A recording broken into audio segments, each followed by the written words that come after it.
Welcome to the podcast. This guy's name is Sam Fernandez. What's up? One time, Sam came over with his squad to Spokane Valley Archery and messaged me and said, "Would you like to shoot against our squad?" I said yes, and I think it was it Jake Webb and Tyler Denham? Yes. No, it's the guy who butchers meat. Drew. Yeah. The chiclets. Yeah. With the white Colgate teeth. Mm-hmm. I love Drew. I haven't seen him in a dog's age. The trigger puncher, no stabilizers. Doesn't matter. He's going to hit. He's so good. Straight money. He was off that day, though. Yes, he was. And if he forgot, he can watch the video. Yeah.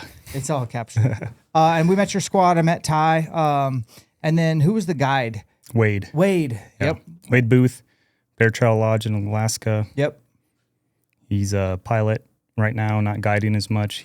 He helps with the fishing guide stuff. Mm-hmm. Does a lot of sightseeing and packing moose hunters and bear hunters everywhere. Yep. That's cool. That's when we met. Do you know how long ago that was? That was 2022. Oh, that's not that long ago. Of 2022. And then you and I stayed in touch We had through Instagram. We had met at actually Total Archery Challenge. That's right.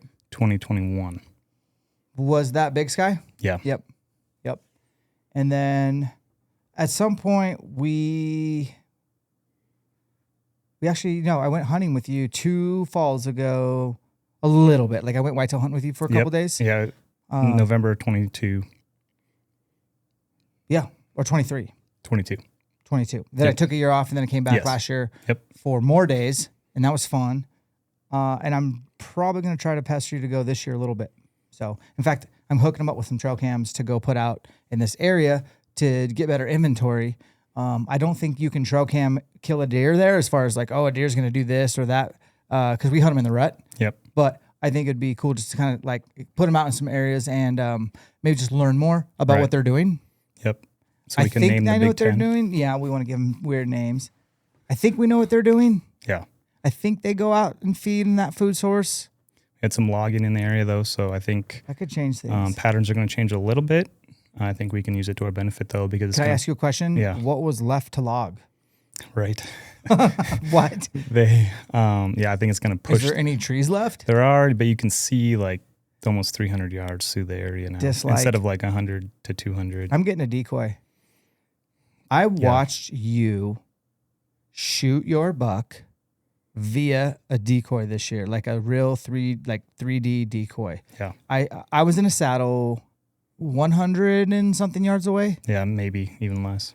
And I had quite the morning myself. Like I had a shooter buck and I couldn't get a shot, and he was just real, like he was hound dogging the scent of a hot doe. So like he was just like a dog working a game or something. And I'm just like, no shot. And finally I couldn't get a shot. And then this is all my point of view. You have to share yours. And then I see this doe, and she's got a nice buck kind of like on her heels, and she leads him, and she just beelines directly to your doe. No, your one buck 3D decoy. Yep. Placed approximately 25 to 35 yards from your tree stand. Yes. Okay. And she brings that buck to your decoy like clockwork, and then she like slithers out the side, and that buck is left to confront your one-horned buck. I believe your first shot, I didn't know you shot the first shot because I never heard your bow go off, never heard an arrow, now your second, so the buck, all of a sudden flinches and runs back a little further from you and then turns around, and I'm like, I'm thinking, that buck just saw Sam draw. He's about to shoot. And then I think I hear the hit before I hear your bow go off. It was weird. Yeah. It was like whack, boom, and I'm like, and then that buck just took off running like death run. Yeah. And I'm watching all this through binoculars, not that far from you. It was one of the coolest mornings. Wasn't my deer, wasn't my buck, but I had front row tickets to you acing that deer, dude. That was it was cool. Yeah. That was the first time the day before we used the decoy. It was the first time I had used a decoy. Oh, really? Yeah, it brought in those 2 smaller bucks, yep, like forkhorns, and a few does came and checked it out. But that morning, the buck that you saw went right past me at like 70 after it hound dogged past you and disappeared. Mm-hmm. And then I think it was a completely different buck that pushed that doe. That doe came in and was literally nose to nose with my decoy. Yeah. The hot doe was. And that buck came in hot, saw the decoy, and pulled up at like 50 and then just slowly worked his way. And he dodged that. Did he get bristled up? Yeah, he was not happy with it, especially because the doe was so interested in the decoy. Like she did 3 circles around the decoy. Wasn't that weird? It was, yeah. I would have never I thought it would only work on bucks. Right. It brought the doe in, and she was hot. Yes. The buck you shot, we blood trailed him for quite a ways, and we did a really shitty job. I want to congratulate both of us on terrible blood trailing 101. First off, you tell me, you're like, no, I didn't get a pass through. I can see my fletches when he ran away. And I was like, okay. So we didn't look for your arrow. Right. Well, I didn't get a pass through.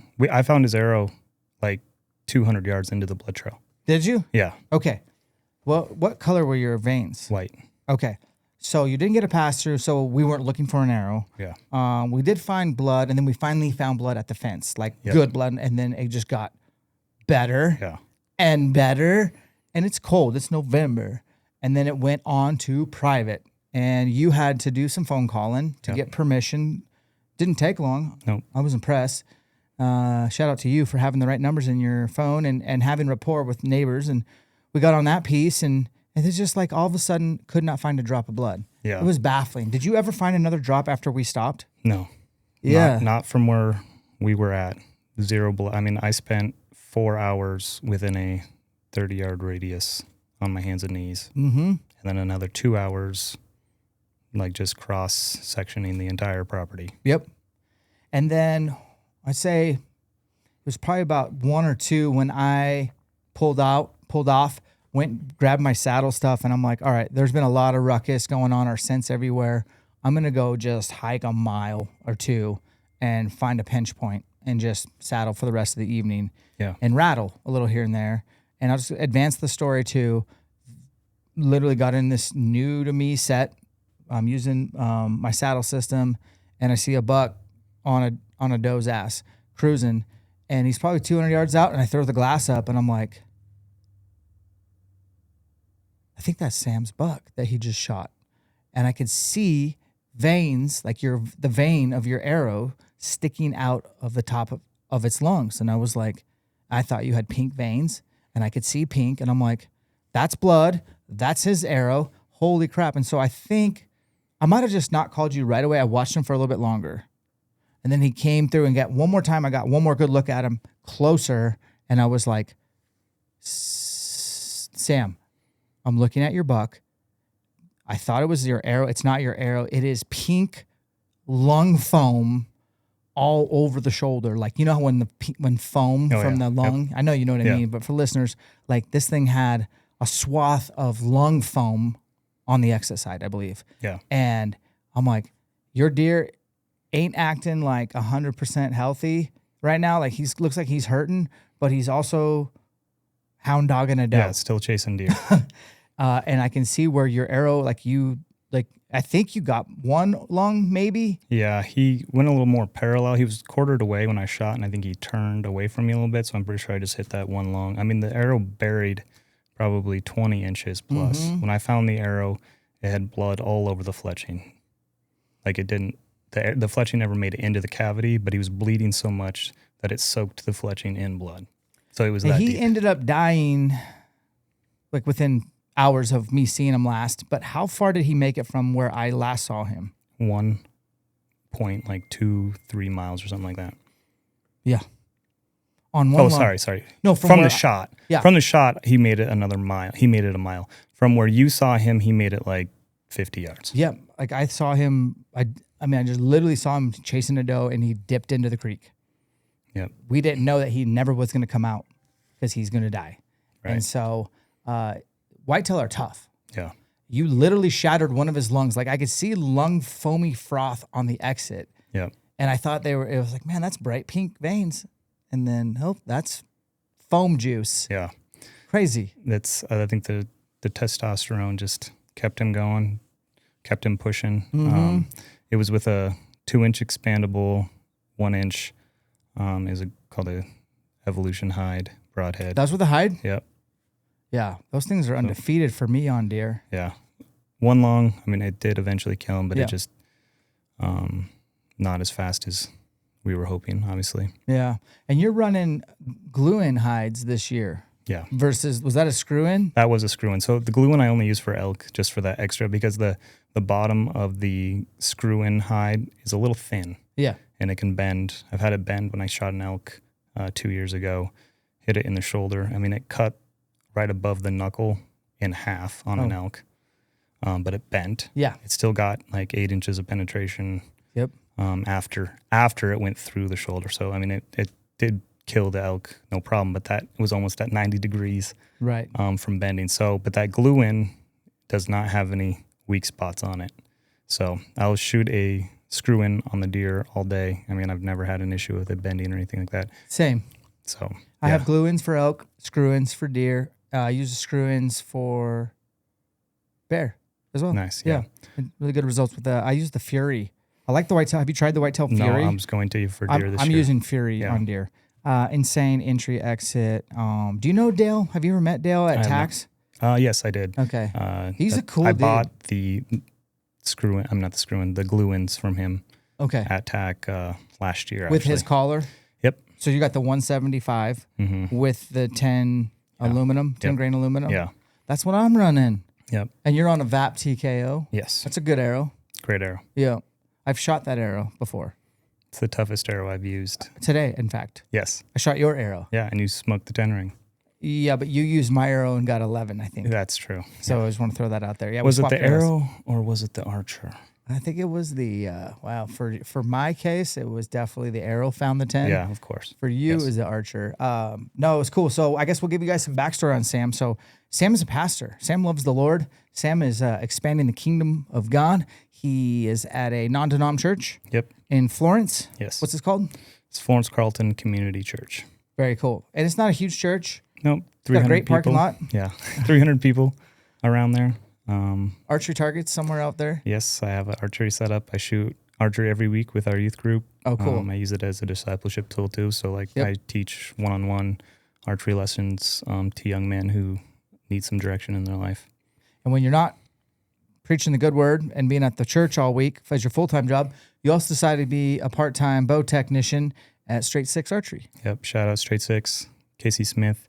We've been friends for a long time. Obviously, I'm in his store like every other day. Yeah. And asked if I can come on part-time. They were down a couple guys, and been a great learning experience the last 2 months. Really enjoy working there. When do you go in?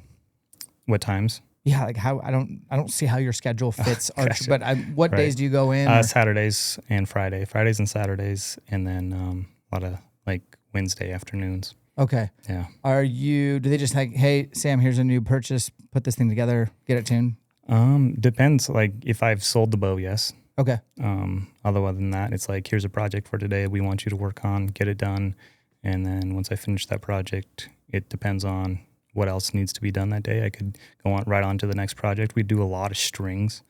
Like, wait, do you guys make strings? No, we're a supplier of gas. It's the only company we carry. Shout out to Gas. I work with him officially now. Hey, nice. I love Gas X. Yeah. The System X. It's been great. It's been good. You had a little trouble with yours, so I want to talk about that. But okay. Did you see that peep tie-in today from Michael Allman? That's on my System X. Yeah. I do that every year. Like, honestly, I can do it, but it takes me forever. It took him forever. And he's 10x faster than me. But about this time of year, once I know the peep is exactly where it needs to be, I have the boys, either I call it Justin Grimes, call it the Dirty Bird, or Allman. I have them tie it in to where that peep ain't moving. I can do it, but it takes me too long. Yeah. And I just like having those guys do it. So it looks locked in there, though. It's locked in, dude. I've seen it on your bow one other time. It's the only time I've ever seen it. This is the time of year I do it. Yeah. Yeah. That's cool. What bows do you guys sell at Straight Six, or what's going out the doors most often? The Matthews is. Are you guys a Matthews dealer? Quadruple anything else. Okay. We have Matthews, Hoyt, PSC, Bowtech, Elite. You carry Darton? No, not yet. I've Corey heard some Miller. works. Corey Miller, why aren't you getting your Dartons in Straight Six? I think he sent Casey one. Casey's trying it out. So yeah. It's no surprise to me that Matthews is, obviously I am a little biased to Matthews, but it's cool to see that You guys carry a variety for those that want to try. I think people should always go in and shoot everything blindfolded and figure out what feels the best for them. Yeah. How much have you learned on working on bows now that you work at a bow shop? A lot. Yeah. I really enjoy it. I'm not good at it yet. You're not? Well, I'm okay, but I bet you're better than most. I treat every bow like it's my own. Like I really take my time trying to make sure that the timing's exact, exact center shot. Like my fingers are kind of fat, not the most nimble, so I've had to really learn how to tie the knots and get everything perfect. But I'm still learning. But like I said, I love that aspect of working there. Is one, my knowledge is expounding like every time. Like not every bow is the same. One time you have a Matthews that just has a perfect bowl hole, and the next time it's like you have to do a lot of different things, shimmy and all this different stuff to get it the same bow in the same poundage and the same draw length to shoot completely different. So it's been fun, like learning how to solve all the different problems to get a bow shoot to shoot straight, and I love that aspect of it. The guys at the shop are great. They're very gracious. They answer all my questions because I have a lot. So it's cool. But it's been fun. It's a change of pace from being a pastor, where it just allows me to dive into something different and being like it's like a retail world, and enjoy it a lot. On top of that, you're married. I don't know how many years, but I think you've been married longer 13. than me. Oh, 13. So I'm a little bit longer. And then you also have 4 offsprings. I have 4 children, 2 boys, 2 girls. Yep, 2 and 2. What's the oldest? What's the spread? I got 10, 9, 8, going to be 7 in 2 weeks. That's fun ages. Yeah. That's cool. Yep. Your grocery bill sucks, though. And it's going to suck more. Cannot believe how much I spend on groceries. It's insane. That's why I work at Straight Six Archery. Yeah, man. I'm actually looking for a part-time job because I don't know what I'm at, but I mean, it's so ridiculous. Yeah. It is so ridiculous. Everything is so expensive, and good help is expensive. Like the guy filming you all day. Yeah. He's not cheap. Yeah, I wouldn't think so. But I think it's worth it. He's got talent. Yeah, you can tell, right? Yeah. Even old boy Riley, he's not cheap. Is he charging you for this? Yeah, Yep. Good. And it's a team, though. It's cool to have a team. Yeah. And I'm glad you came over. My agenda today was pretty surprising to you. Yeah. But basically, DJ and I got together and we're like, hey, I was like, DJ, I need some help on my YouTube channel. Like, I'm not in a slump per se, but like, I don't want to get burnt out on YouTube. Like, I want you to like storyboard. And so I just kind of filled him in on you, where you're at, what you got going on.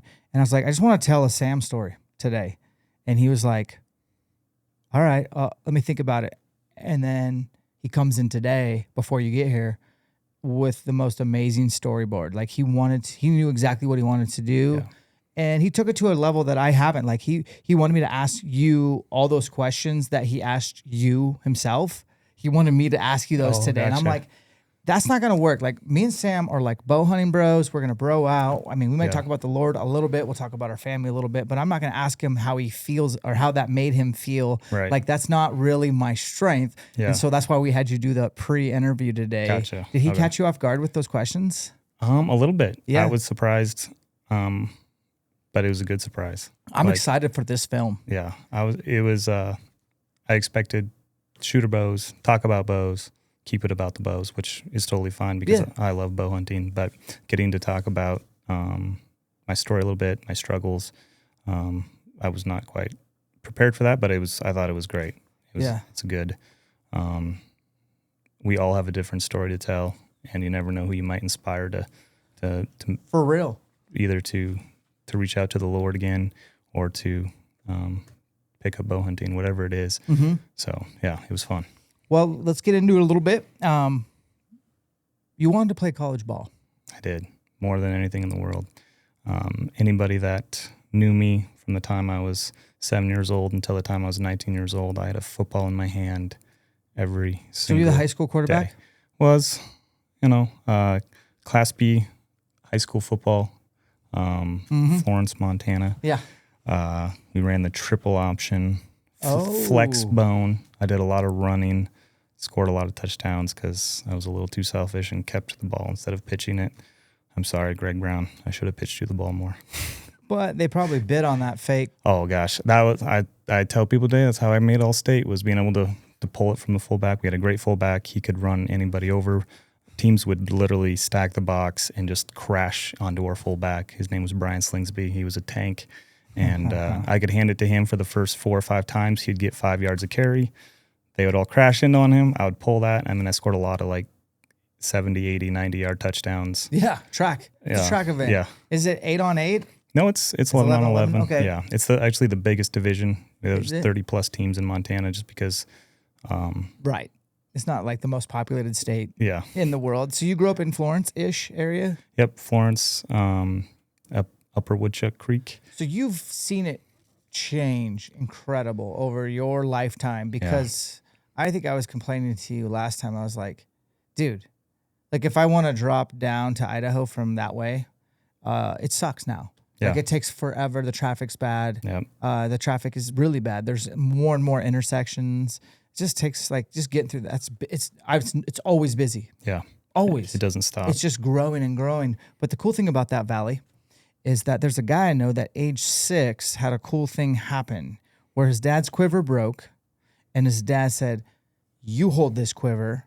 What was that all about? Yeah, I hate you for this. I'm so jealous, by the way. When I was 6 years old, it was my mom's birthday, September 10th. My dad was an archery hunter.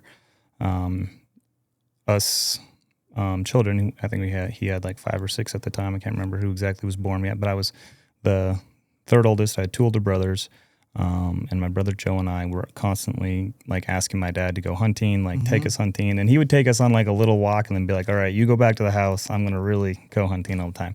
And we'd be like, "No, we want to stay with you." So he's, if you can bugle or if you can cow call, you can stay with me. So we would take his thunder bugle out with those stupid rubber band reeds. I know all about those. And practice all the time. Whenever he would leave it at home, or we'd pull it out of the truck and go practice, so that we would be an asset on his elk hunt and get to stay with him instead of having to go back to the house. Well, it's a Sunday evening, Mom's birthday.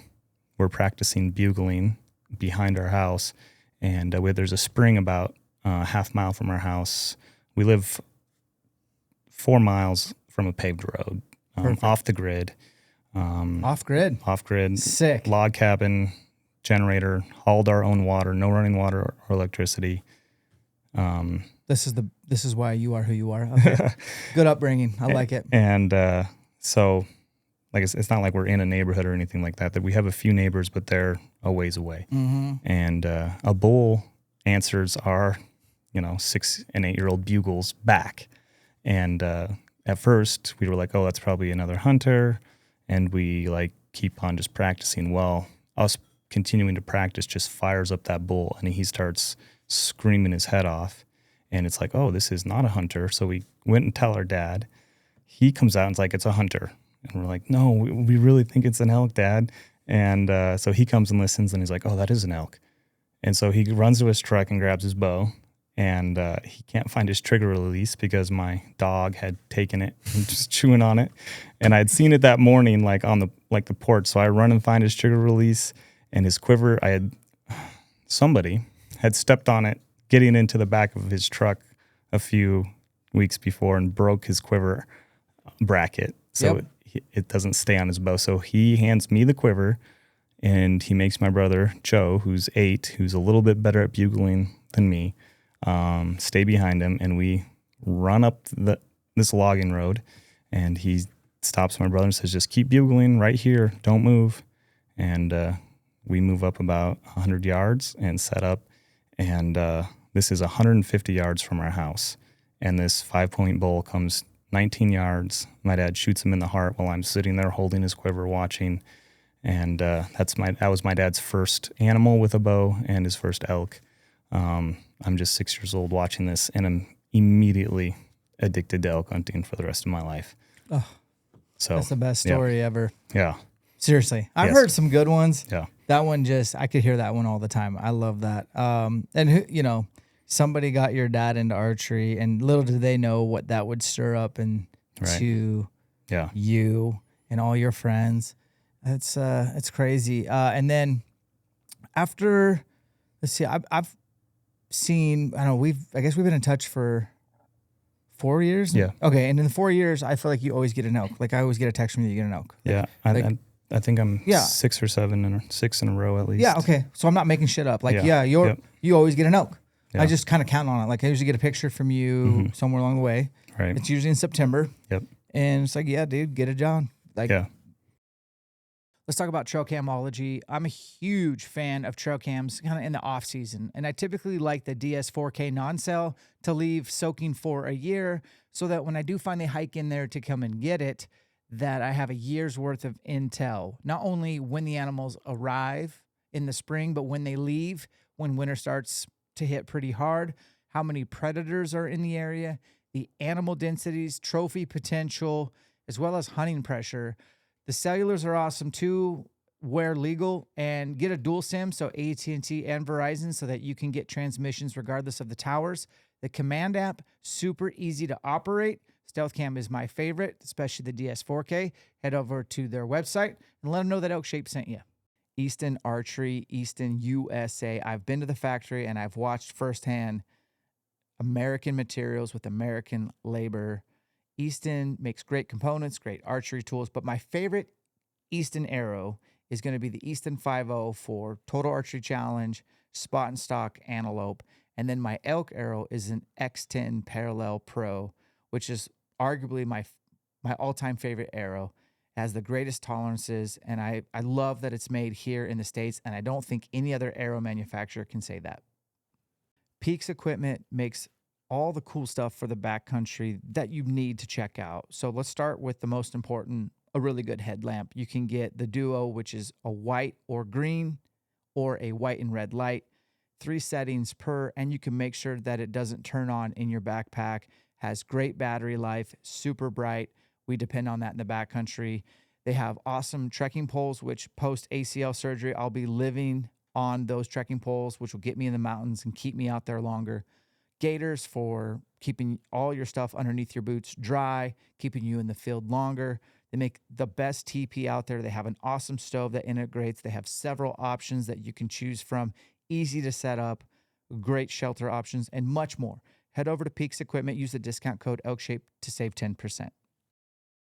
It's crazy. And do explain why you end up shooting, like why Ty didn't and why you did. Because that part of the story, it was like, this makes sense to me. So dive deep on that. So highlight. Here we go. Right. So last year, usually go out the 3rd week, decided we're going to go out earlier. The spot I had been scouting, it seemed like the elk, as soon as it gets cold, kind of move out of there.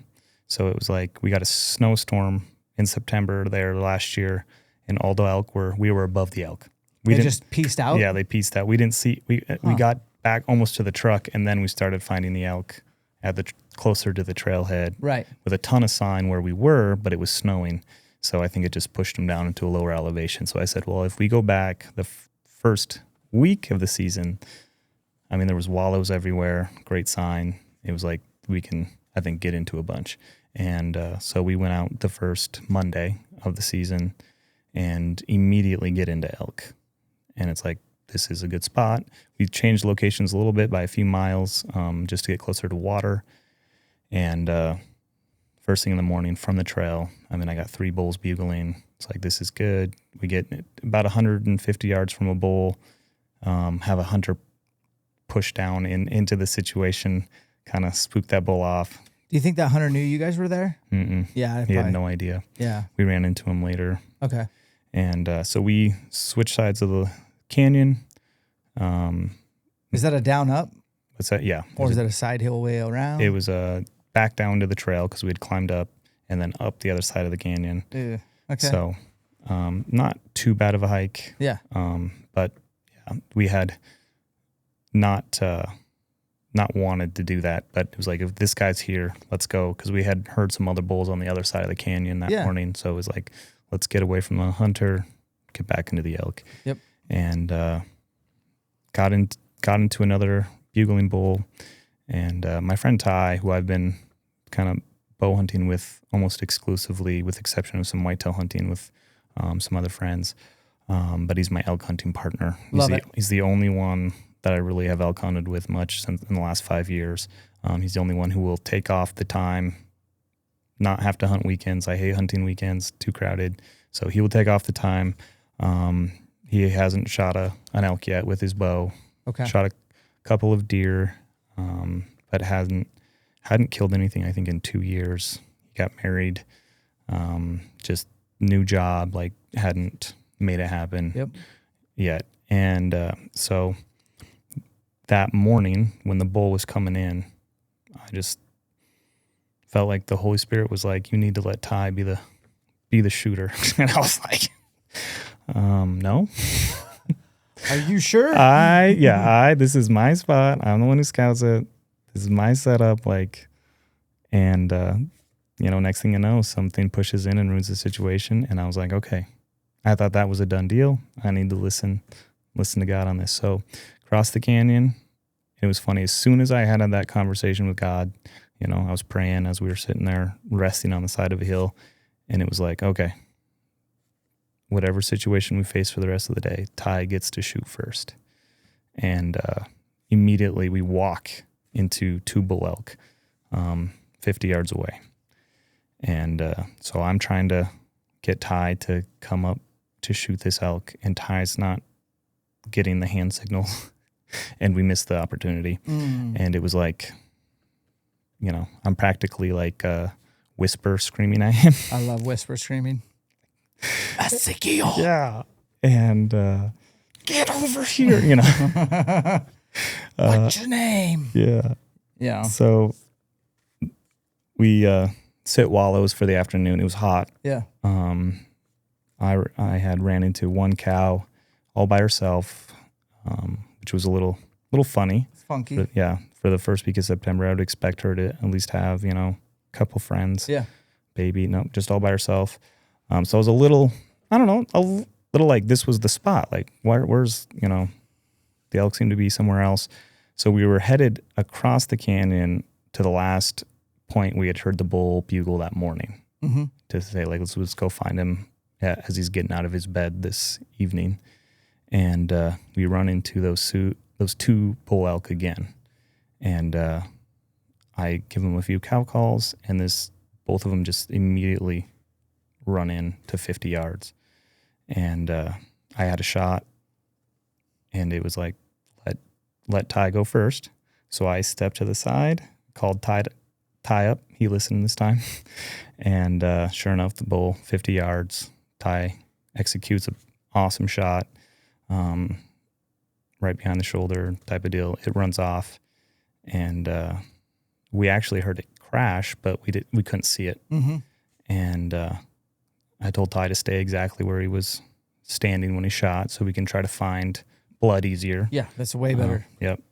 And so just focus on where the animal was, and I walk forward to find blood. That makes sense. So he's staying, like, you guys think the animal's gone. Yeah. He's standing where he shot. So you're going to get over to where the elk was standing and kind of look and figure out where to find the arrow, look for blood. I've done this exact situation. This makes sense to me. Okay. So how close are you to where the bull was standing at this point? So I moved forward probably 25 yards, and I see what I think is Ty's elk standing about 50 yards from where he shot it. Okay. But the elk had vanished. We had no idea where it went. And the elk is like, he looks like his legs are locked up, like on the side of a hill. Like, and he does like this sway thing. And I'm like, oh, it's Ty's bull. So I have an arrow knocked, and I just watch him. Finish him. Well, and I just watch him. Yeah. I was like, is he going to fall over? Can I see an arrow sticking out? Yep. Is there a wound? The offside is facing me, so I can't see where the side that Ty had shot on his elk. So he's almost frontal to you? Mm-hmm. And so I'm going back and forth on whether it's his bull. It looks identical. Yep. A Raghorn 4-point. Yep. And going back and forth on what to do, and then it like starts to step up the hill, like it's gonna like turn to leave, and I cow called, and he just stops again and looks at me and doesn't react. Like he's staring at me he doesn't react. I'm like, this is a wounded elk. Yeah. So in the back of my head, I was thinking, what if it's not a wounded elk? And I was like, if it's not a wounded elk, I'll just kill an elk, I guess. Like that was my thought process. Kind of a win-win. Yeah. So I shot it, and my arrow went straight through him, like all the way. I could never found my arrow. Oh, dang. So it was the evolution hide, straight through an elk. He ran 20 yards and then ran actually closer to me than when I shot him, and died basically right in front of me. And stand by. Dirt Nap Dealer calling me. Mark Keldrone. Shout out, Mark. Dirt Nap Dealer? That's a good name. He's a great elk hunter from back home. I just have been getting to know the last few years. We do a Fellowship of Christian Athletes ministry. FCA, yeah. In Florence. Okay. Really, really good elk caller. Solid dude. So anyways, that elk runs up and dies at my feet, right? And I look back and I'm like, Ty, you killed your first elk. Like, get up here. Like, celebrating, right? I'm yelling. And Ty's like, what? It's dead? I thought I missed. No. And I'm like, no, you hit him. Come on. He's right here. Well, then I make it to where the elk is laying, and I look down the hill, and less than 50 yards from that elk is another elk, which is actually Ty's elk, dead. And so we have two elk that were shot 2 minutes apart, dead less than 50 yards from each other, basically identical twin Raghorn bulls. Yeah.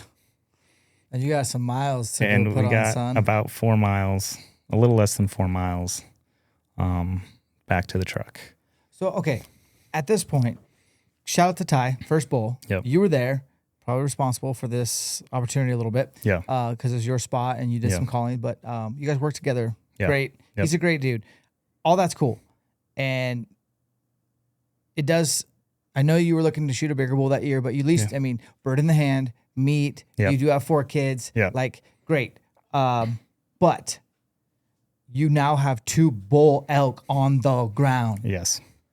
Do you, like, I've not been in that situation before. Does everybody pack in enough game bags? Do you have enough knives? Do you have knife sharpeners? Right. We got to go gutless, right? Like at this point, and we just got to get meat hanging, and then we'll figure it out from there. Yeah. So someone once told me the separation is in the preparation. Yeah. Okay. Celebration was probably cut short, right? Like, yes. 5 minutes. It was like, yeah, good job. Take 3 pictures. And I was like, we got to get to work. Usually there's like a 20-minute like debrief and like celebration and lots of like hugging and maybe some tears. You know, it's such a, from that, time that I shot that first bull with my dad until I killed my first bull elk, I was, I think 27 years old. Mm-hmm. So it took like 20 more years until I killed my first bull elk. And like hunting has always... That's important for people to hear. Yeah. Seriously. Yeah. It's kind of I like that it's that hard. Yeah. To be honest with you, I don't trade my terrible years of elk hunting for nothing. Yep. I don't want them. I don't want to trade them for successful years. Yeah. They made me who I am. For sure. Like, yeah, I suck so bad. It was so good for me to suck that bad. And learning how like to find the elk and then is like one challenge. And then learning how to call them so that they will come in and like actually play, the game with you is another. And then learning how to deal with elk that won't be called in, like, has all been, part of the challenge. And every time I've killed a bull elk, like, it's been like such a huge, it's like winning a state championship. It's like winning the Super, it's like. It is a Super Bowl win for us. Yeah. It is our Super Bowl. Yep. And well said. I've only ever killed a bull elk with a bow. And every time I do, like, it just takes me back to that moment with my dad. Like, so usually I try to soak in the moment more, right? This time it was like Ty is not talented when it comes to cutting up elk. He had never done it before. Limited experience. I knew that together we could have gotten that one bull elk cut up in a few hours and, start packing out. With 2 bull elk, I mean... Like, how long did it take, man? Seriously. I would imagine 3 hours. Yeah. So I had him start like gutless, getting the skin off, just his. Like, you just focus on getting your skin off. I ran up and did gutless method on mine, a few hours by myself, and then came down until I had like the skin off of one leg. He was struggling. He was struggling. I would have gone together. I would have been like, okay, we're going to work together. You're going to at least hold this leg. Right. Give me leverage. Yeah. Hindsight 2020, probably. Hindsight. This is armchair quarterbacking. Yeah. But also it's good to struggle. Right. And like, okay, you've been here for 2 hours and this is all you've accomplished. Let me show you a better way. Right. And he might pay attention a little closer. Yeah. Because, but. So I came down and then we did that. Together. Which is good. Yeah. But a solo for me is a 2 hour deal. Like I know guys like that can do it faster, but I start to finish, it's about 2 hours. Yeah. I throw in a knife sharpening break, which also relieves my lower back, some water, that kind of stuff. But I'm also really, really, really, really particular to not have any dirt on my meat and to just make really good clean cuts. Right. And, I've cut up a lot of elk, so like I've just learned what not to do over time. I've made some terrible mistakes. I've lost meat on one bull one time. That was terrible. It's the worst feeling. And it was just, thinking you had more time than you did, stuff like that. So what a crazy problem that a lot of people would love to have. Right. Yeah. It was you're so grateful. Yeah. But it's like, I don't know, too much. Like it felt like, wow, this is so amazing. How are we going to get this out of here? It's September in Montana. It was like kind of partly cloudy the day before. Yeah. Not super hot, but it was pretty warm. And like there's no service in this hole. So like we don't like the weather, like we're looking at like 70, 80 degrees the next day, expecting 70, 80 degrees the next day. So it's like more of like a burden of like how fast we got back to our camp, which is halfway between us and the truck. Oh, you were spiked? Yeah. You were spiked out? Yeah. Oh boy. So we got back to our camp at 3 a.m. That night with a load? About an elk's worth of meat.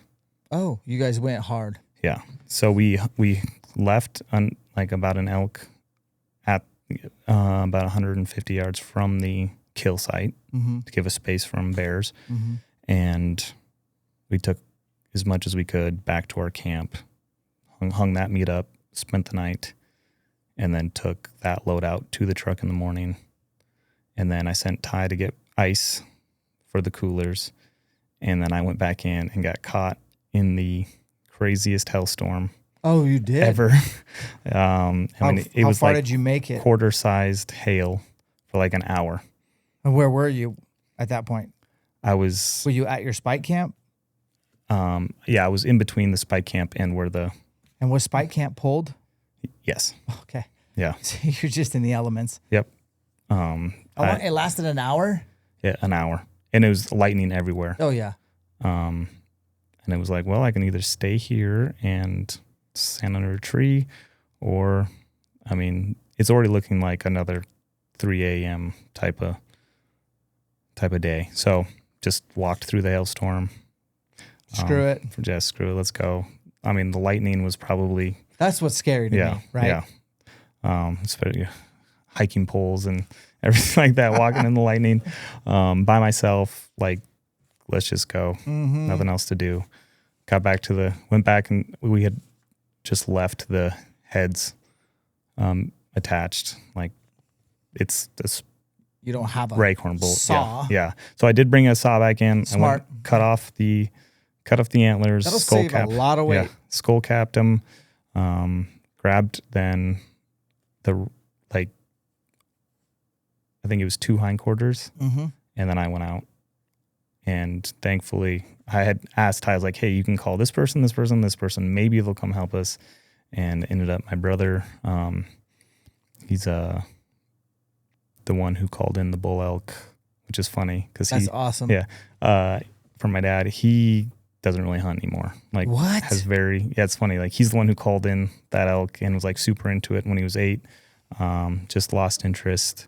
He did kill his first animal this last year in like almost 30 years. He shot a little buck with a rifle this fall because he wanted to meet. And but yeah, he came. He's a stud. He was in the Army for like 15 years. Got out as a major. He was an Apache helicopter pilot. Okay. He's legit. He's legit, dude. Like, he works out, does a lot of jiu-jitsu, stays on top of his fitness. Pack Sam's bulls out. Well, yeah, it was mostly ties. Can I get his phone number? Sure. Yeah, he told me, I'm not answering my phone in September again. Yeah, he figured it out. So you got to burn through those guys, but you need a new one. Yeah, because the year before, he helped me pack out my bull.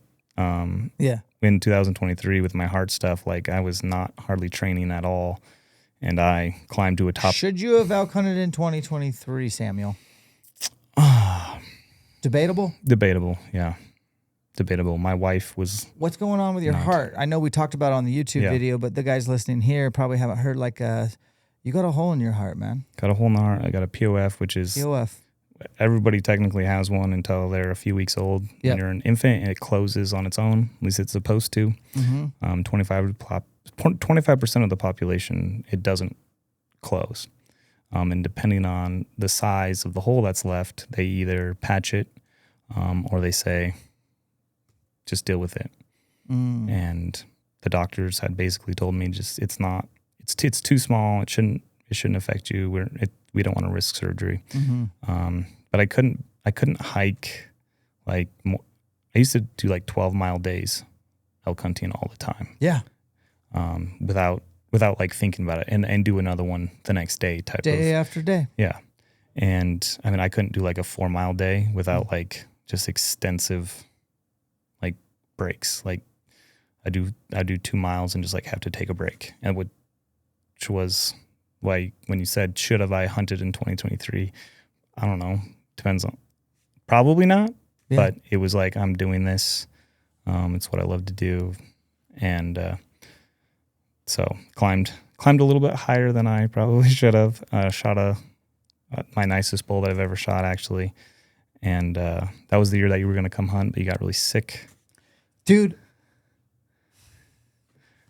that makes me, you just triggered me. Did you see how calm and relaxed I was? Yes, yeah. That is one of the big, like, that is so regretful for me. Yeah. To literally, I had a Montana general that year. I killed a really big bull in Utah, and I killed a really nice bull in Idaho. And I was like, I can't wait. I'm going to go hunt with Sam in October. And I don't know if you'd believe me at that point, but like I literally had you in my plans. Right. And then I came home and I got some sort of like C word flu. Yeah. And from my kids or something. And it like put me out. Yeah. For 11 to 12 days, which I had dedicated and reserved for elk hunting with you. Yeah. So we never got to elk hunt that year. It was not meant to be. Yeah. And I just regret, I still like it. It just triggers me to know that I missed 12 days of elk hunting. Right. And it wasn't like I was being like a pussy. Like I literally had worst case man flu. Yeah. Like I thought about going to the hospital. So just wiped you out. Yeah. You sounded terrible. I was dead, but at least you weren't. Yeah. And you got yourself your best bull. When did you find out that you were having some challenges with your health and you were like, man, something's up? Like when, for those listening, myself included, when did you like I hate going to the doctor, right? Like I never go. Right. When did you decide something's wrong?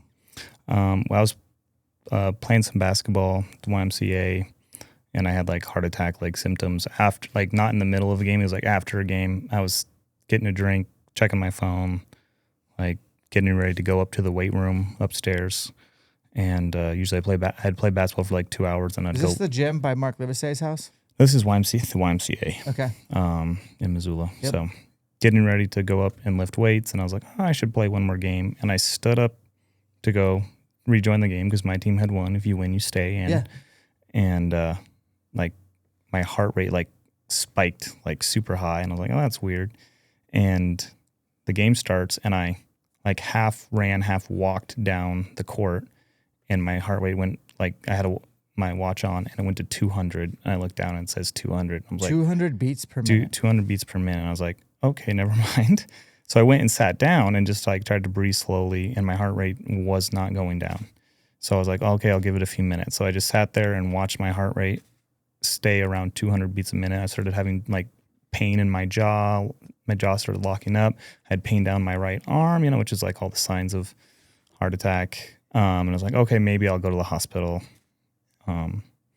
So you had angina, basically. Yeah. You had all the symptoms Yep. of a myocardial infarct. Did you call 911? I did. I thought about it. I said, if I pass out on the way to the hospital, this is going to be really bad.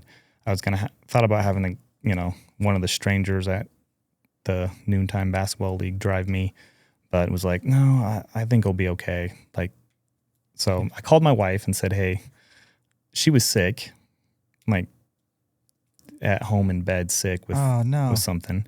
And I was like, hey, I'm going to go to the hospital. Like, something seems up with my heart. I don't know what it is. Like, I think I'll be okay. But my heart rate, the lowest it got for an hour was 180 beats. Oh my gosh. And so I showed up to the hospital. I'm like gray, like sweating, but feeling cold.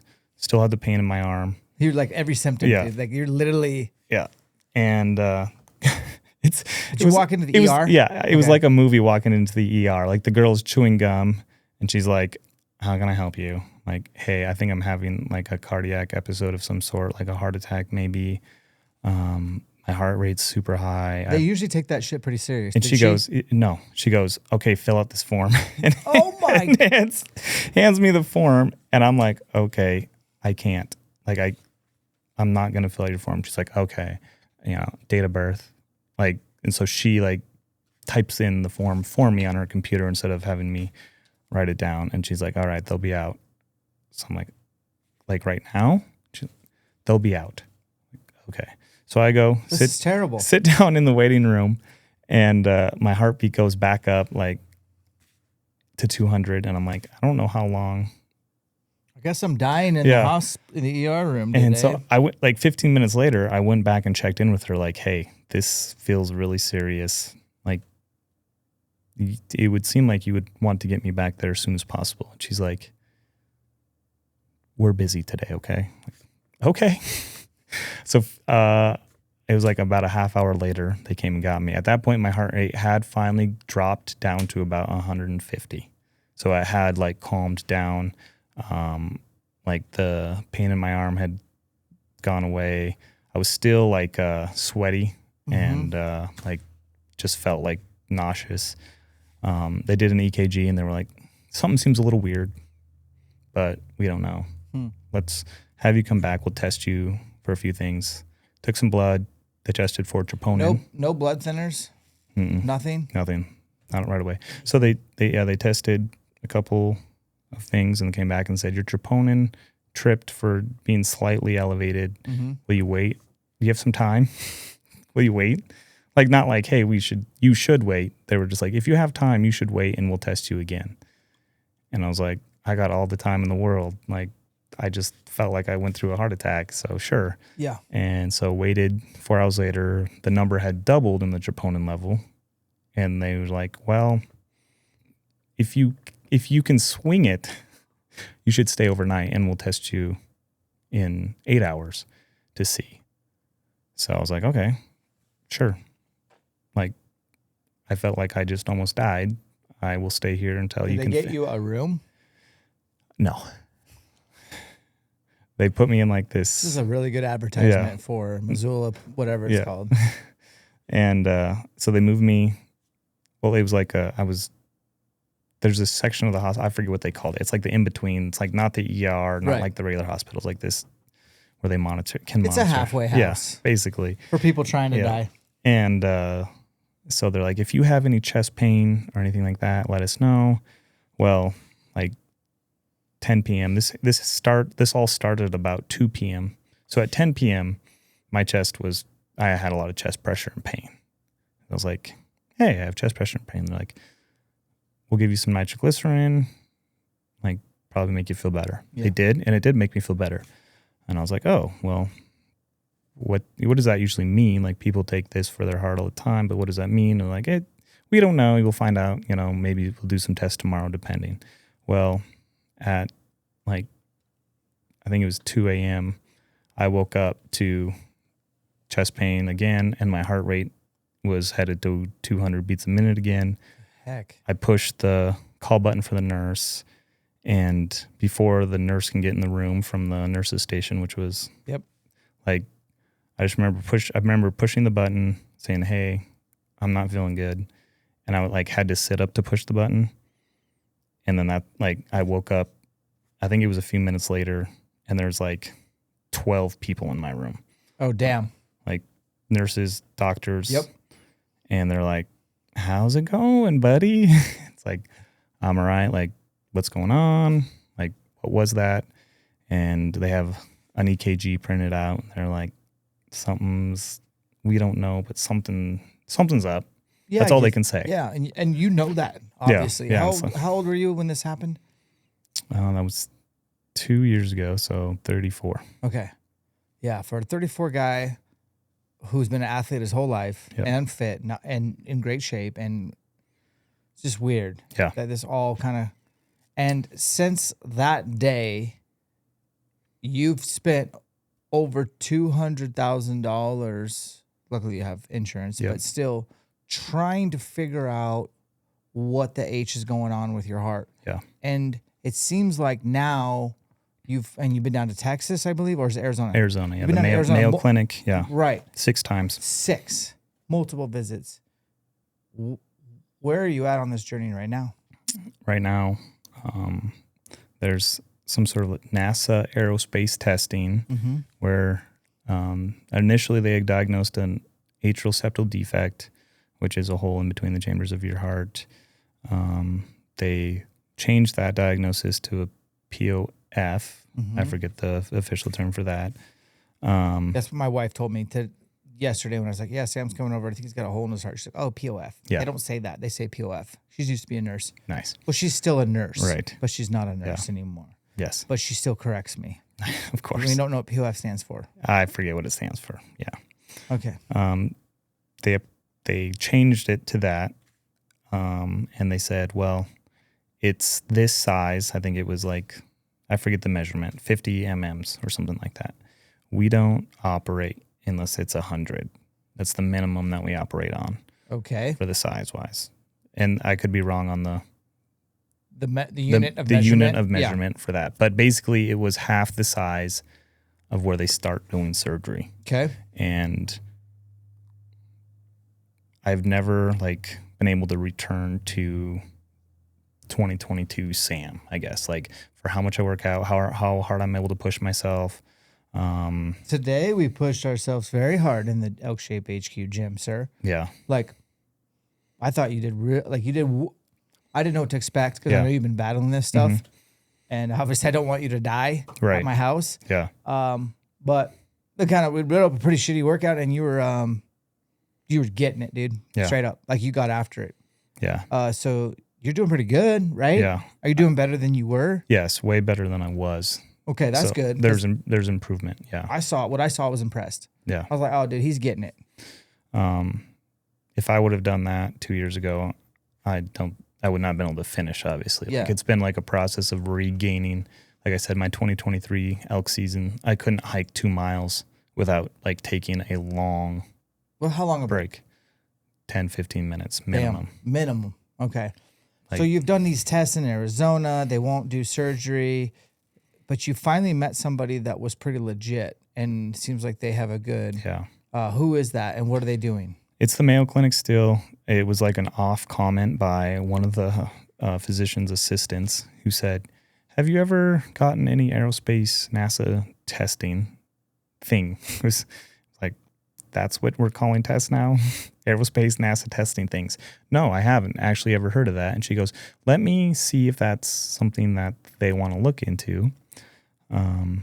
So she talked to the doctor she worked for. He said that would probably be fine. It wasn't even something yes, you should do this. It was we don't have anything for you. Your heart's swollen, bigger than it should be, but it's once again not big enough for us to do anything about it. Just kind of keep doing what you're doing. You seem pretty healthy. They asked what my quality of life was, and it was well, I'm okay. I can't get back to the level of fitness that I had prior to 2022, no matter how much I've pushed myself. Like I have to take longer breaks. I get lightheaded, dizzy, and I'll lose my vision.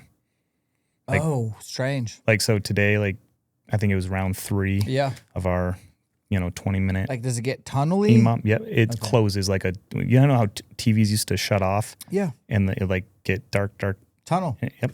And so my vision does that. Okay. I've had that. I know exactly. I almost passed out watching a surgery in my 20s. Nice. Thought I wanted to be a surgeon. Went in to watch. It was pretty gruesome. I got the cold sweats. Fainted, yeah. And then I started losing my vision. Yeah. And I was like, I'm about to pass out. I need to grab something. Right.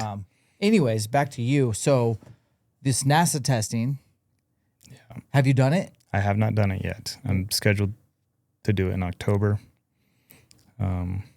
So what does it entail, Sam? That's a great question. Okay. Yeah. I didn't know if you knew either. Yeah. So my wife got the rundown on it. They did a video call to explain what it was, and I was working at Straight Sixes, and I was like, "Here, talk to my wife," because I didn't want to go. We have, insurance has paid $200,000 plus. Our out of pocket expense has, for the last 2 years, drained our savings. Yeah. Every year. Yep. And there's no getting ahead. Yeah. I'm trying to fix a house. Yep. I'm trying to buy new archery equipment. Trying to feed 4 kids. Like I'm just over medical tests and trips to Arizona. So expensive. So I was not convinced until the doctor, looked at my chart. I haven't ever had this doctor before. Looks at my chart and tells my wife, "How have we not seen him 2 years ago when you guys first came in and had these symptoms? Why didn't Dr. Stephanopoulos," or whatever his name is, "send you to me? Because you have every single symptom that I deal with and the reason why we do this testing." He's like, "You tell me why we haven't seen,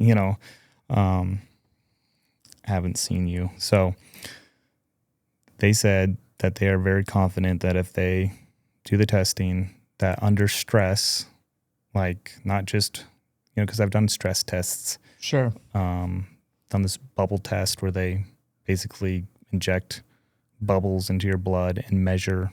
That's how they measure the size of your ASD or your POF. And they said we do that, but instead of just being on a treadmill, we will have you do like weighted exercises like squats. We'll spin you, and that's the aerospace thing, is where they actually like spin you, and so that it puts like G forces onto your body, and then they can measure how much the hole opens when I have G forces. That's the aerospace NASA part of it. This is so cool. Yeah. You got to go do it, man. So October. Yeah. Did you commit? Yeah. Can I get an ELKSHAPE sponsorship to do? Sure. Okay. To do it. No. Yeah. We're committed. We're gonna go in October. I told Dana after I've killed my elk, I will go. Okay. So you go down. Yeah. They do the test. Yep. And then they might be able to figure out if there's a surgical. Yes. He says that way. if it gets to a certain point when I'm under that duress, under the G forces, he will patch it for me. Hell yeah. Yeah. That's cool. So that was the only way that I would say yes, is like a doctor that was like, yeah, I will patch that hole. Yeah. Because there's no other explanation. I have done a million. I mean, they went as far as to like measure every single artery from my neck up to see why my vision, is the blood mixing, the oxygenated blood mixing with the other blood and making, it pump non-oxygenated blood to your eyes, and that's why you're losing your vision. Yeah. Which all of that came back normal. So this is like, I don't know, the last hurrah, the 7th trip to Arizona to see if jack up that medical bill even more. I mean, you got to at least get over $250,000. Yeah. I mean, might as well, right? Might as well. I think you have a great attitude about this, and obviously, I love that I've met your wife. She's she's a real one. She's supporting you. She's pushing you to do this. You got to do this, man. Yeah.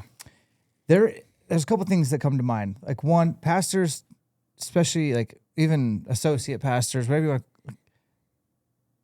You're a nonprofit. You're not, your salaries, you don't just walk into a great salary as a pastor, right?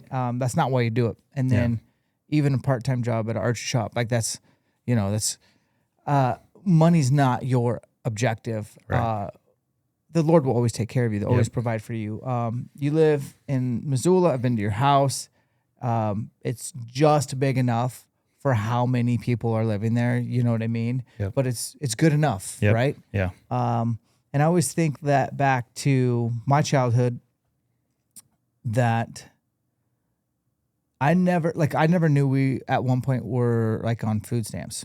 Right. My dad was a pastor. Yeah. I lived in the parsonage, the place for the pastor's family to live. Right.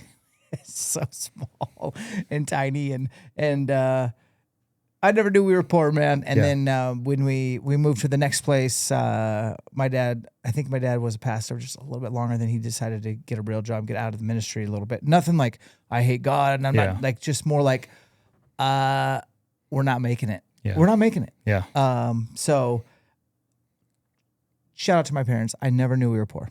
Never knew we were poor. That's amazing. I love that. They sacrificed so much for me, and I'm just forever grateful for all the stuff that they did. Yeah. And I tell them as an adult now that I just let them know, like, hey, like, I recognize now what you sacrificed. And your kids will too. You know, they really will. But things and places and remodels, they all can wait. Let's get you squared away. Yeah. Because you got lots of bulls to go kill, man. Right. You really do. I do want to finish on a positive note. Like, Sam, why do you love archery so much, man? Like, when I met you, I knew I kind of met my match. Yeah. You're a ABTer all the way. And I get a lot of I get crap on the internet. People make fun of ABT. Right. They think I just change stuff to change stuff. But I'm always looking to find what makes me the best, gives me this confidence. And then I met you, and I'm like, man, Sam's on my level of ABT, which is hard to do.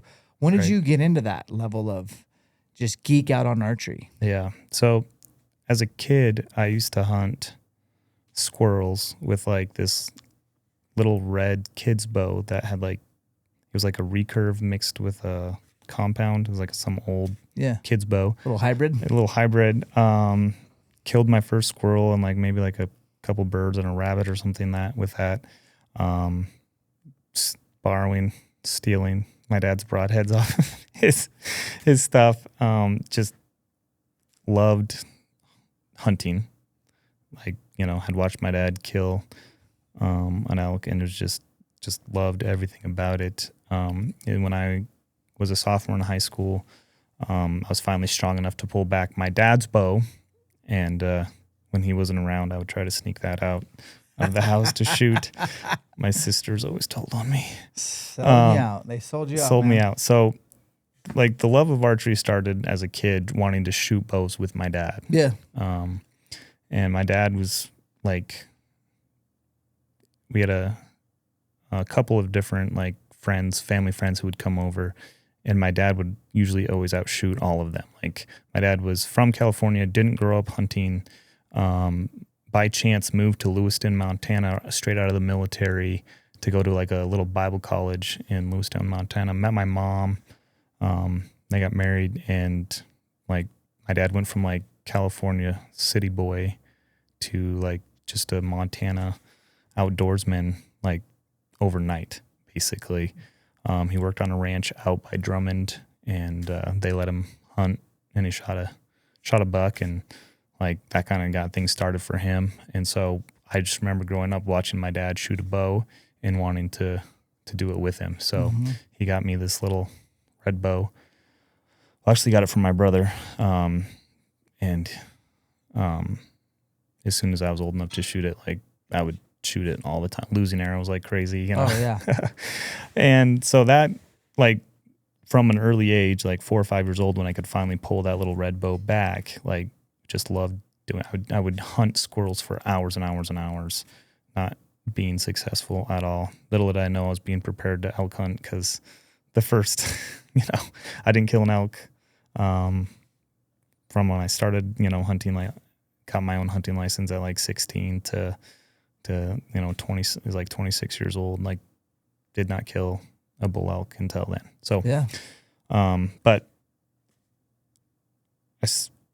right after I got married in 2012, my mother-in-law gave me $100 as a birthday gift, and I was in a pawn shop, and there was a bow for $100, and it was a 2005 PSE Spider, and I bought it, and it came with arrows and a release and all set up, and I just took it to the archery shop in Helena, Montana. They adjusted it to my draw length, and I bought a year membership to their range, and I just spent hours and hours. I mean, I would shoot probably 200 arrows a day, like just on their 20-yard range. It was like, got me away from everything else. I had a torn ACL at the time. Like, I couldn't play. I'd been playing semi-pro football for the previous 4 years, and I was going to have knee surgery.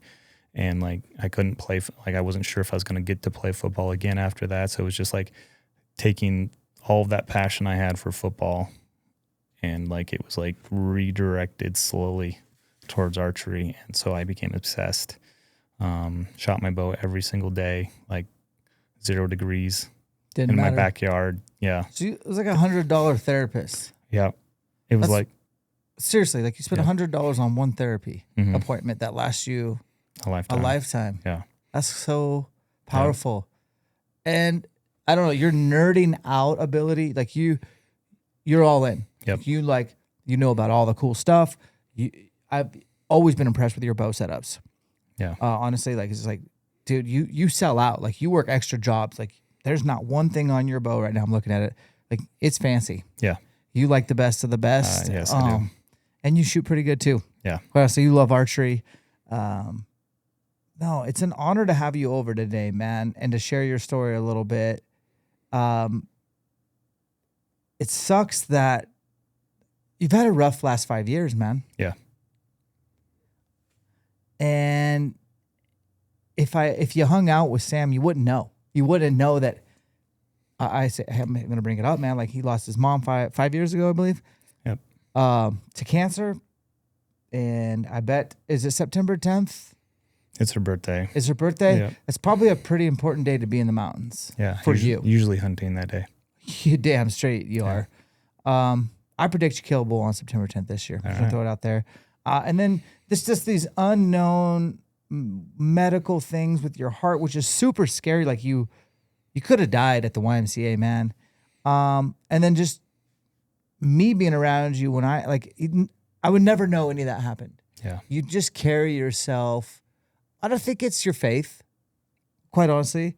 Like, I think you're just not, you're not, like, you don't think your mom's, you can see your mom again. Like, you're just, your faith and yourself and your family. And like, obviously you don't want to die. You're trying to raise kids. You're trying to be a husband. You're trying to bring more people to the Lord. But I don't know. It's just, your attitude is pretty cool. Like, you're like, you're unfadable. Yeah. I don't know. Is that just a show? Is that just the outside looking in? Is that really how you are? Right. I think that there is some of that aspect to it. Okay. I do believe that growing up off the grid, hauling water, hauling groceries, hauling laundry, up a mountain in 3 feet of snow, like desiring to be a professional football player from the time I was like 7, and like being short and underweight and being doubted, like has like pushed me from the time I was like, 7th grade until I graduated high school. I hit a tree snowboarding, was never able to play college football. I was in the Army for a while, and like losing all of these things that I like loved a lot, and having to endure suffering strengthens us. And, in the first chapter of James, it talks about how you're supposed to count it joy when you suffer. And that verse always pissed me off. Because it's like, how do I enjoy suffering. Unpack that, James. Yeah. Like, what the heck do you mean? Yeah. Until like this last year, like I'm sitting at Total Archery Challenge and I look down and I have a torn bicep tendon, right? I've dealt also with 3 herniated discs in my neck Yep. for the last 2 years as well. Have been on the verge of surgery multiple times, but had to put it off because of my heart stuff. Like, couldn't draw my bow there for a while because I lost all the strength in my left arm. Like, so like I've had to rehab my shoulder multiple times from multiple surgeries as well. Like, and hated every, second of it. Like, why does this keep on happening? I just want to get back to hunting. Like it helped, hunting kept me grounded and driven to recover. But I always hated the process of recovery. Right. And then like this happens at TAC this year and I look down and it just like made me laugh. It was like, okay, what's next? Like, what else you got? Yeah. What else you got? Like, I can do this. I've done this with my knee. I've recovered, from ACL reconstruction and meniscus tears, from torn labrum and bicep tendon, and both shoulders, to 3 herniated discs in my neck where my whole hand is like numb and I can't pull a 60-pound bow back. I went from 80 to 60 pounds and I still couldn't even get that back. Like, damn. I've gone through all this stuff. And so like this little bit of a challenge now is like, okay, I'll recover. It's like, it's just a little hiccup. I'll get back after it. Like, I never wanted, I never had a desire to be a pastor. Like and then I felt like God was like, this is where you're going. And it has made me like have to completely like learn how to be a pastor. Like I've always considered myself like I'll be in like either the military or, like construction. Like I'm like this big, tough man. Like, I always tell my wife, I'm a big, strong man. Right. And God's like, I want you to be tenderhearted and searching for the lost and a good father. And like, that requires like a different side of me that I've had to hone out all these rough edges that I have, from my dad. My dad's in prison and will probably be in prison till the day he dies. Like all of the hurt that my family has gone through, the struggles that I've been through, like I didn't want to be like a pastor. I wanted to be something else. And God has shown me and taught me like, I've called you to bring the gospel, to bring discipleship to the Florence community, to find the kids like you who needed direction, to needed love, to needed support, to make it in their life. And so like nothing, I feel like the only easy day was yesterday, right? That's what people say a lot. Yeah. I feel like that's what my life is like, I've got to continue to sharpen my skills as a pastor, as a father, and as an archer. And all of those things go together so perfectly. They do go together So perfectly. like one, it's why I'm obsessed about my equipment. Yeah. I want to be the best shot that I possibly can be. So I make financially irresponsible decisions when it comes to archery. I feel that. I'm the, preach on. Yeah. Yep. I'm as guilty as like like you watched me go in the archery shop today. Yeah. I got to buy some stuff for Riley. Right. It's his archery needs. Yep. It's a done deal. Yeah. No questions asked. Yeah. Just yeah. So it's the same thing. But they all do go together, man. With life. Yeah. Like, so I will work harder to reach people that are tougher, that nobody else wants to work with. Yep. I will spend that time and energy in order to make somebody feel like that God cares about them, that they are loved, despite the fact that their family might not. They've come from really difficult places and backgrounds. Yeah. But then I also have to hone my skills and pastor, you know, the people in the church. And that's been like the biggest struggle for me is like, how do you, like, it's easy to look out for the lost, but Jesus says, this is my new commandment to you in John chapter 13, to love one another the same way I've loved you. So how do I love people in my church? How do I equip people in my church? And that's where I have found myself constantly needing to improve. And so it's like, just like with archery, how do you constantly improve? It's little things. Not punching the trigger. How did you stop punching the trigger? It took me years and years and years to stop punching the trigger. It's taken me years and years and years to learn how to love Christians, because I feel like so many of them are, you know, my father pretended to be a Christian for a long time. Yeah. He was so respected by people in his church, was a leader in the church, and was secretly an alcoholic, sleeping around. He has multiple children outside of, you know, the marriage of my mom, like was this fake person. And so I had this view of Christians of like a lot of fake people out there. And I had this really hard time like loving. And God has just continued to use that to shape and to change the way that I view his people, how I view the lost people, and has used things like archery to make me realize like you can always improve. You can always get a little bit better. Isn't that the truth? It is. You're never perfect. Yeah. Yeah, never. Like we shot today pretty good. Yeah. Like We had a couple. but we weren't perfect. Yeah. There's a couple shots I want back. Yep. And there's a couple interactions with people every day where I'm like, dang, I wish I could have that shot back. Right. You know, this morning, Yeah. I was kind of grumpy to my family. And I needed another shot. I'd let them know, like, you know, just Right. we're not perfect. Yeah. I like that you're kind of, when you said specifically you're looking for the lost, we're all lost. Yep.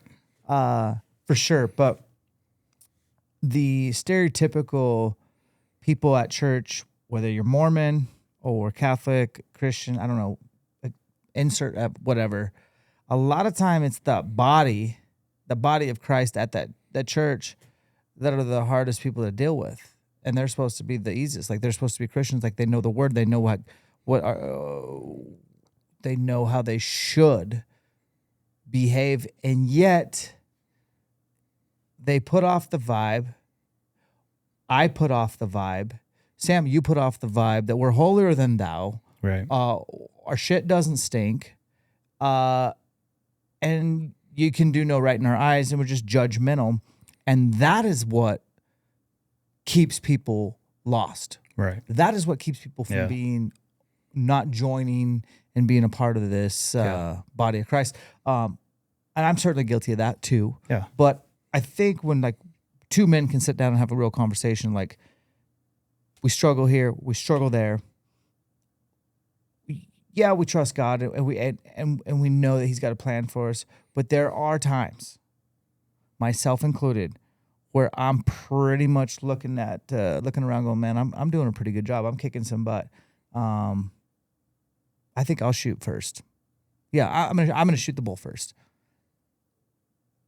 Pause. Relax, Dan. You've done none of this. Right. This is all on his. And Dan, let Ty shoot. Mm-hmm. To steal from your story in the beginning, yeah, I just loved hearing that, because like you're actively listening for those small nudges, and maybe you missed the first one, but you didn't miss the second one. Right. You know, is that always been that? Like, have you always been able to just kind of have those conversations and those nudges, or have you missed them? Oh yeah. Yeah, a lot of misses. You know, it's so funny. People get possessive of their arrows. They don't want to lose them, right? So they won't take hard or difficult shots. And when I first started in archery and I like broke my first 6 arrows, and I was like, oh no, like I just want to shoot 20 yards. And I think so many people just want to shoot 20 yards. And then when I wanted to get better, when I saw Cameron Haynes shooting 160 yards on the mule deer buck with his Hoyt Spider Turbo. I was like, how the heck? What? Yeah. I want to do that. And so I started shooting further. Well, the further you shoot, the more arrows you're going to lose. Yeah. But the better you get. Mm-hmm. So, yes, I miss a lot of shots in archery. I have shot a lot of expensive arrows into the ground, into trees and things like that. And I've gained the experience of becoming a better shot. Like last night with the youth group, I was shooting at 134 yards and hitting what I was aiming at. Mm-hmm. And that didn't come from only shooting 20 yards and then saving my arrows. I have so many experiences where God has nudged my heart towards a behavior or a person of like, you need to help that person. You need to stop and talk to that person. And I've ignored it, right? And then God always has grace, but God's like, I'm giving you the opportunity to interact with my people. Are you going to take it? And learning to be sensitive to those things and not like, God told me before that day, before Ty had shot that bull, God had told me, let Ty go in front. You stay back and call and let that bull come in, like to you, and let Ty get the opportunity. And I like blatantly was like, No, no.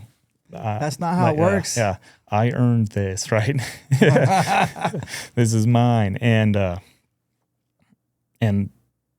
hunter came out of nowhere and started calling from the trail and sounded terrible. And that bull elk took off and was never seen from again. And I don't know how that situation plays out without that, but I do know that the moment I said, I'm going to put somebody else first, I'm going to humble myself and not carry myself like, you're just lucky to be around me, Ty. No, like, you're lucky to be here. Like, I did all the work to be here. Like, instead of like, hey, come join what I'm doing. Come give somebody else the opportunity to experience shooting a bull elk. Like, Ty has helped me packed out 5 bull elks. Yep.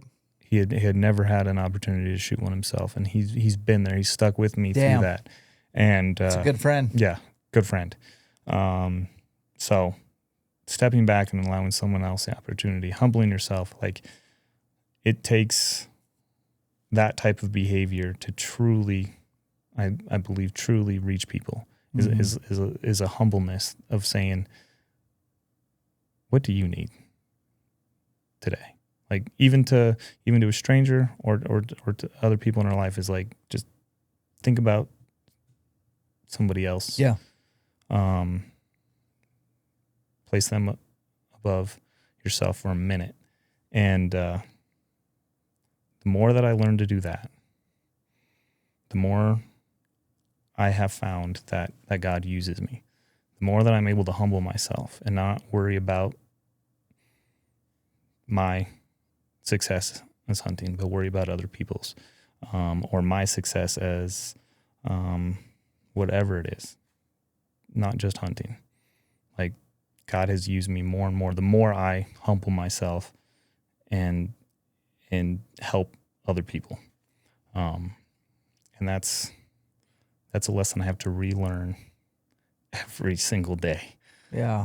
Like, with my children, like, being able to humble yourself as a father and not shout, not, why is this house, messy again? Why are we acting like being able to like just step back and be like, what do you need, to my kids, or to my wife, and like learning to like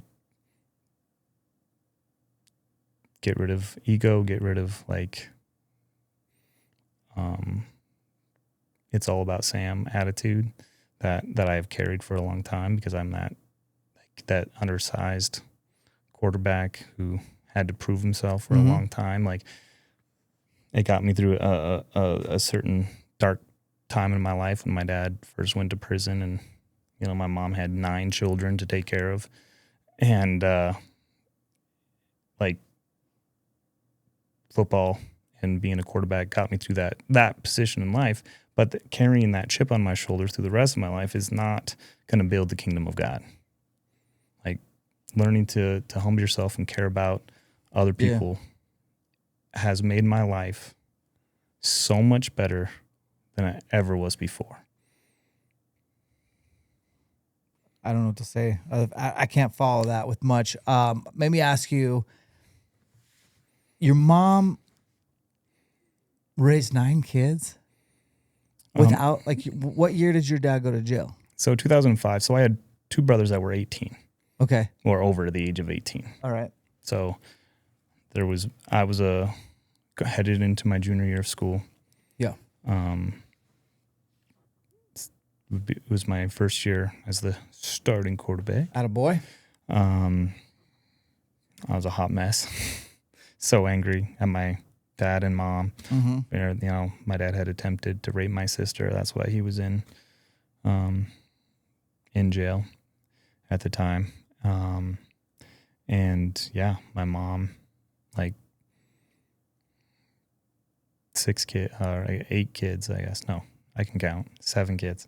7 kids. Off the grid. No running water, electricity. Damn. She was dealt a terrible hand, right? Yeah. And watching her, try. She had some mental health struggles even before this happened, and then after this happened, by the grace of God, I have mental health just hearing that story. Yeah. Seriously. Right. And I have struggled with, there's a lot of women in my life that have had something like that, mm-hmm. that incident that your dad was responsible for. Mm-hmm. And it's sickening. Yeah. I personally have never had it affect something like me, right. But I tell my youngest daughter, or my only daughter, Avery, I've lived a good life. And I'm not afraid to go to jail. Yeah. And what I'm saying, if you're not catching my drift, is that that's the one thing I have no tolerance for. Right. So I don't let my daughter spend the night at other people's houses. Yep. Neither do I. I don't trust nobody. Straight up. Yeah. I don't trust anyone. Yeah. And if I were ever to see something like that mm-hmm. with my own 2 eyes, I'm going to jail. Sam. Right. Yep. Not for what your dad did, but for what your dad did. Right. You know what I mean? Yep. Yes, exactly. And it sucks to hear that. Yeah. Honestly, I don't know if you've ever told me that. No, I haven't. I'm surprised to hear that. That fucking sucks, right? They're gonna have to edit that out, but I don't know what to say. That's just heavy. Yeah. And I kind of hope he doesn't ever come out of jail. Right. Yeah. I do want to I hope he's changed his ways and I know that God will forgive anything. Yeah. There's no such word as unforgivable. Right. Which is probably a good thing for us mm-hmm. as humans. But damn, I just don't understand how your mom could raise that many kids off grid with does she have one job? No, she didn't. She never took later on she did. A lot of her brothers, myself included, helped work jobs and gave her money. Yeah. Her family helped as well. She had, pretty supportive siblings. Yeah. But a lot of it was the church that I'm going to now, helped her so much. I guess the church that I'm a pastor at, before I was a pastor there, helped her a whole lot. It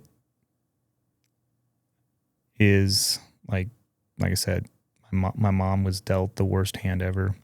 And, I have siblings who still have, some struggles from the things that she did to them, mentally. Yeah. I didn't understand it fully as a 17-year-old kid. It was come on, Mom, get your act together. Sure. Right? Looking back, I'm like, wow, Mom, you survived that. She's a survivor. Nobody mm-hmm. was sent to a group home or taken by the state, which arguably probably could have happened. Sure. Depending. Yeah. But my oldest brother, Daniel, moved in with her and helped support and raise my siblings for many years.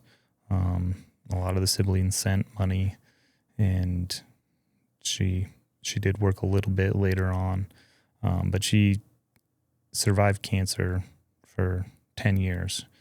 And it came back, and she had a huge brain tumor that kind of after 10 years. But it was right as my youngest sibling was like a junior or something in high school, so he was a little older. And like the amount of ways that God has shown up in my life is like millions. Like I just, every time I look back, like, you know, people a lot of kids especially like ask me like, how do you know that God is real, right? Or things like that. And it's like the things that I have endured, the things that my family's endured, have always pointed back to the loving kindness of a savior, of a father.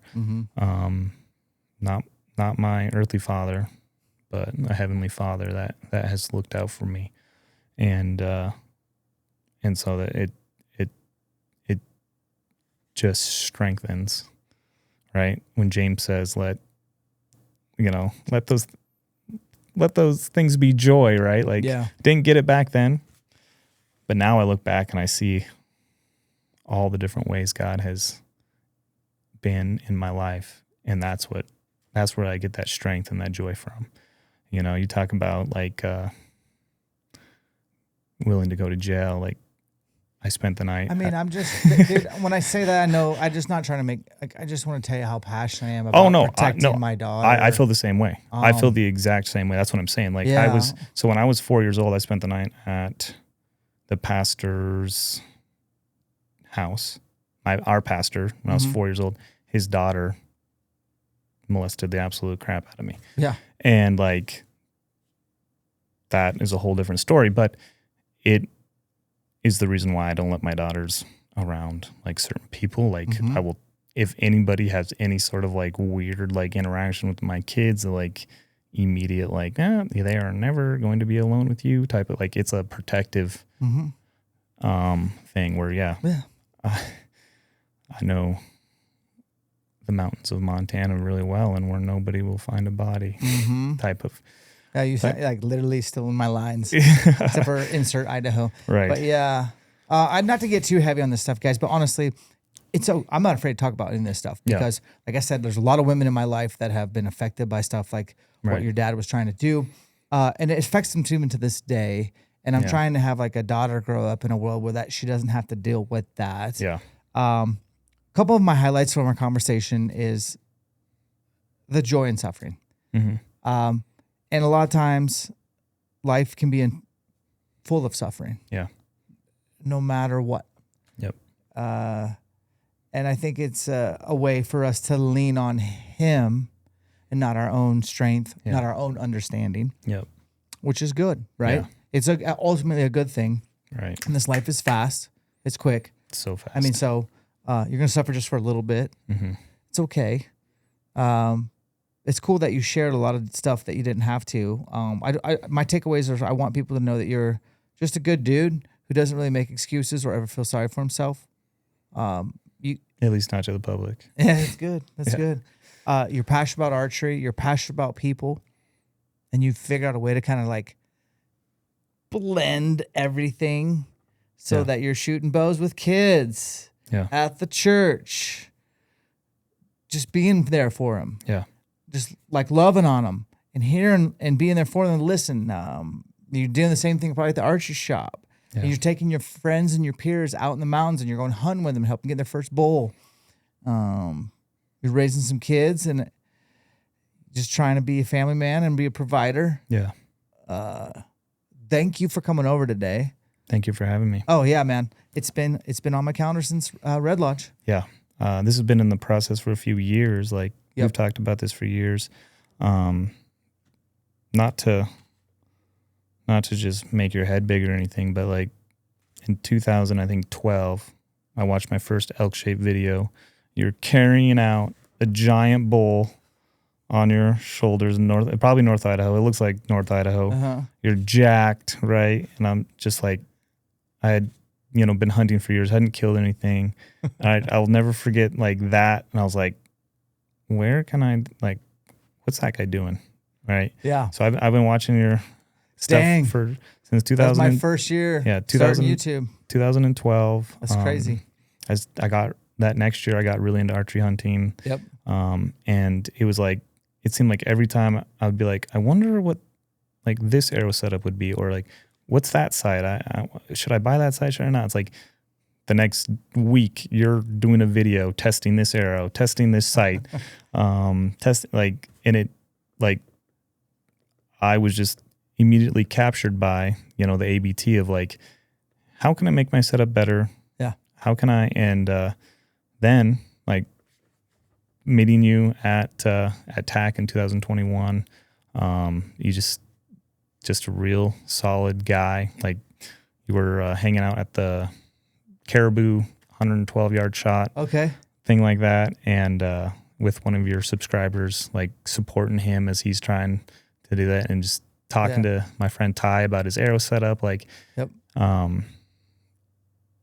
Is like a immediate, like, just, that's a kindred spirit. Like this is a guy who loves his family, like isn't fake, isn't like, just trying to sell a product. He's showing his passion and love for something.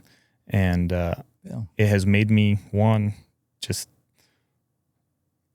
everyone's supposed to be disciplined and do everything they're supposed to do every day. And everybody can talk about all. I'm super disciplined and I do all my things.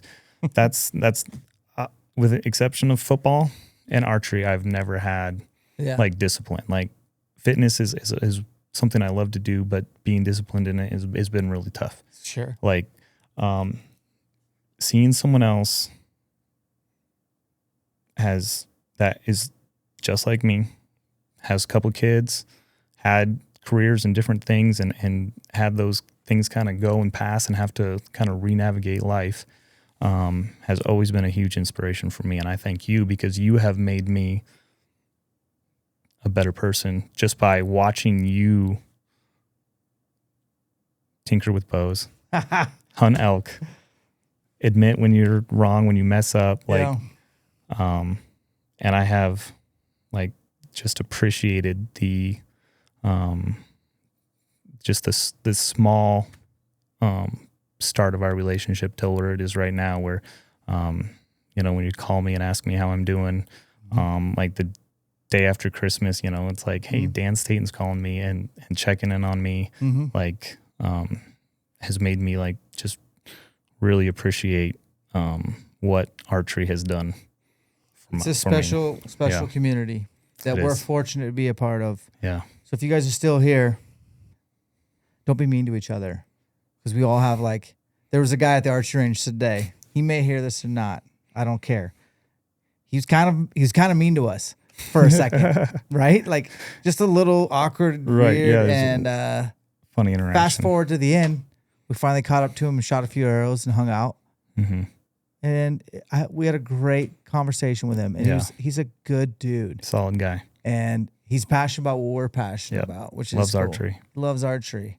So it's cool, man. Yeah, well, thank you for the kind words, man. Honestly, from day one, I just want to sell hard work. I know I say that a lot, but I just want people to eventually, if they watch and hang out long enough, they'll realize that what you see on the video screen is what you'll see in real life. Yeah.